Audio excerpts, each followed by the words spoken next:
Actually, I love Lime Rock. I have a really great personal record there. Not only last year, but the year before when I was running TDI Cup, I got a podium there as well. I've never finished off a podium at Lime Rock, so I'm really looking forward to it and expect to be back there again. We've got the Lime Rock race coming up. Last year we finished second. I was with a different co-driver last year. I was driving with Andy Lawley. But it's a fun track. I'm looking forward to going back. I get to drive. It's the only track on the schedule I get to drive like 3,000 laps in a weekend, so I'm excited about it. And the other cool thing about Lime Rock is this year it's the only split race, which means the street tuners and the GS cars race completely separately. That makes it much more of a flat-out race for the ST cars. You don't have to worry about traffic lapping you and all that. We've also have the GT race on Monday after the Continental race, and that was the GT race in 2008 was my first race ever with Craig Stanton as my co-driver. So I'm looking forward to going back there for that, and hopefully I'll do a little better than I did in 08.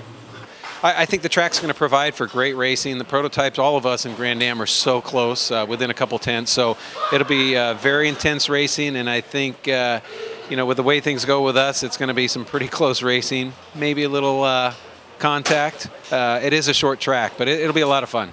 I mean, it's just going to be a lot of looking in our mirrors. Hopefully we can all communicate with one another. And the guys, you know, our crew on the pit stands will have to be letting us know when the DPs are coming up behind us, especially the leaders, so we can give them some respect and get out of their way and make their life easy, and hopefully they'll make our life easy. But should be good. We're all looking forward to getting back there. I know they've changed the track a little bit, so it's a little bit of an unknown for everybody, but it always seems to treat our car really well.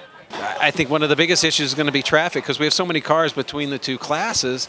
I think we're going to actually have a pretty tough time, and it's going to probably get a bit frustrating for us and the GT cars trying to fight it out through there. You know, I mean, the corners are quick enough in the fast stuff that if you get held up, you're going to lose a big gap. But traffic is going to be probably the biggest factor, I think, in that race. I mean, with it being a different circuit, for one, and being a one-day schedule, it's going to be tough for everybody. It's going to bring a new element of excitement to all the teams and drivers to have to get their act together like right away.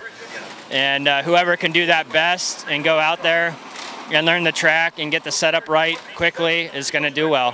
The others that come there with a car that's pretty far off and have to dial it in, you know, they're going to struggle. So it's like almost like show up and race. You got to treat it almost like you don't have any testing.